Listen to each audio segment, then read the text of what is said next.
साथियों, हमारी सरकार किसानों के कल्याण के लिए, खासकर छोटे किसानों के कल्याण के लिए देश के कृषि जगत के हित में, देश के हित में, गांव गरीब के उज्जवल भविष्य के लिए पूरी सत्यनिष्ठा से, किसानों के प्रति पूर्ण समर्पण भाव से,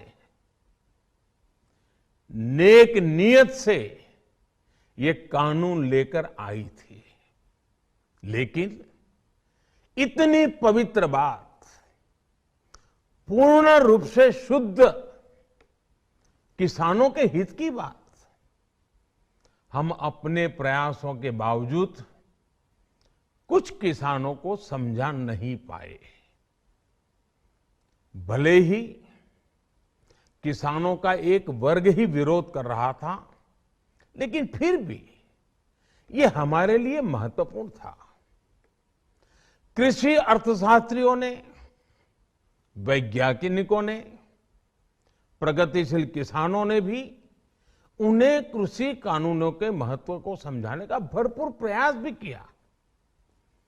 हम पूरी विनम्रता से, खुले मन से उन्हें समझाते रहे। अनेक माध्यमों से व्यक्तिगत और सामूहिक बातचीत भी लगातार होती रही। हमने किसानों की बातों को, उनके तर्क को समझने में भी कोई कोर कसर बाकी नहीं छोड़ी। कानून के जिन प्रावधानों पर उन्हें ऐतराज था, सरकार उन्हें बदलने के लिए भी तैयार हो गई। 2 साल तक हमने इन कानूनों को सस्पेंड करने का भी प्रस्ताव दिया। इसी दौरान ये विषय माननीय सर्वोच्च न्यायालय के पास भी चला गया। ये सारी बातें देश के सामने है, इसलिए मैं इनके अधिक विस्तार में नहीं जाऊंगा। साथियों, मैं आज देशवासियों से क्षमा मांगते हुए सच्चे मन से और पवित्र हृदय से कहना चाहता हूं कि शायद हमारी तपस्या में ही कोई कमी रही होगी, जिसके कारण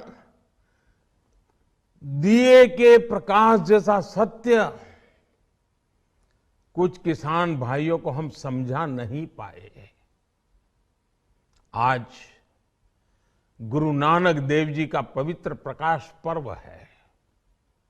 ये समय किसी को भी दोष देने का नहीं है। आज मैं आपको, पूरे देश को ये बताने आया हूं कि हमने 3 कृषि कानूनों को वापस लेने का, रिपील करने का निर्णय लिया है।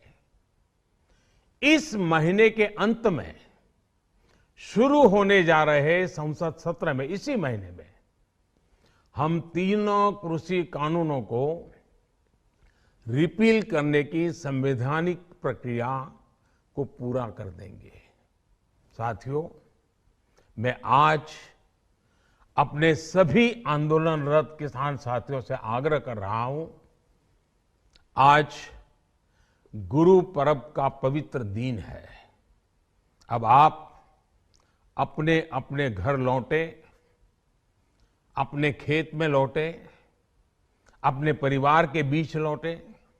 आइए एक नई शुरुआत करते हैं, नए सिरे से आगे बढ़ते हैं।